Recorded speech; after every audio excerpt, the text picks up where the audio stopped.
takarda ta gaba yace dan Allah matsayina na abokin ko makocin Kirista sai suka kawo min abinci na Kirsimeti ko New Year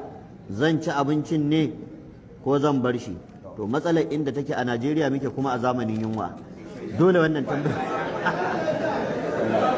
dole waɗannan tambayoyin su yawa dole ne kun samu a tsaka mai wuya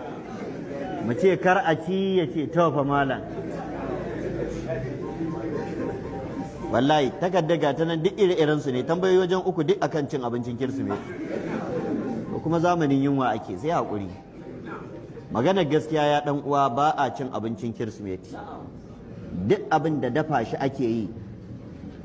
dan Kirsimeti ko dan dukkan wani biki da Allah bai yarda da shi ba annabi bai yarda da shi ba to ba a cin abincin da aka dafa dan wannan bikin nama ya shiga ciki da dukkanin wani abin da wuta ta sarrafa amma abin da wuta bata dafa ba kamar lemo kamar kayan marmari ayaba da sauransu to wannan magabata sukan karɓi na Kirsimeti su ci amma duk abin da girka shi ake yi ko tuwo ko miya ko nama ko shinkafa da fadika ko fried rice ko ma wace iri ce in dai an girka ta to haramun ne a ci da sunan bikin da Allah da ma'aiki ba su yarda da shi ba an gane ko kila wani ya ce to me yasa aka ce a ci wancan ka a ci wannan haka muka gada daga iyaye da kakanni na annabawa da sahabbai haka suke yi ba mu da wata hujja da za mu ce me bambancin wancan da me bambancin wannan ina fata an gane magabata na kwarai sun kasance idan kiristoci suka ba su alawoyi ranar bikin Kirsimeti suna karɓa su sha amma in girkakken abinci suka ba su ba sa ci wasu malaman suka ce la'alla saboda a cikin abinci akwai nama naman su kuma ubangiji subhanahu wata'ala ya ce wala ta'kulu mimma lam yuzkar ismullahi alaihi wa innahu lafisq kada ku ci abin da ba a ambaci sunan Allah ba wajen yanka shi domin fasikanci ne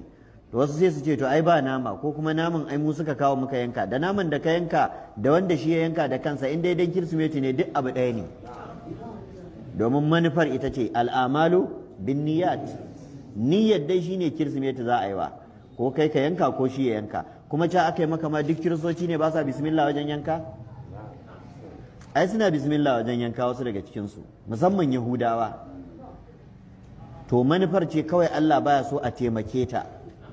shi yasa zaka ga in ba na Kirsimeti bane ya halatta a ci yanzu restaurant na kiristoci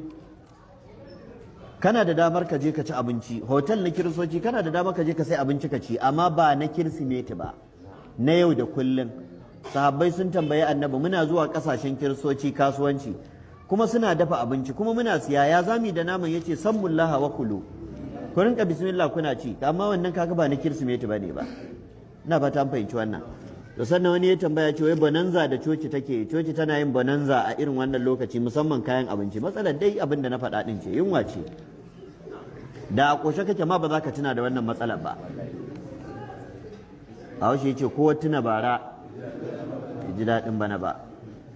fatara mai ta da tsohon bashi to Allah kiyaye Allah ya samu wuce lafiya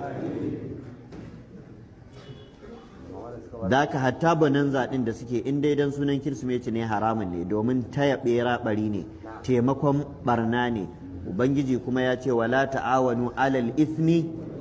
wal udwan kada ku taimakekeniya akan sako da ketare iyaka to kwa duk wanda ya taya farin ciki ko wani abu da ake gudanarwa da sunan Kirsimeti ai ya taya Kirsimeti da haka wannan bai halatta ba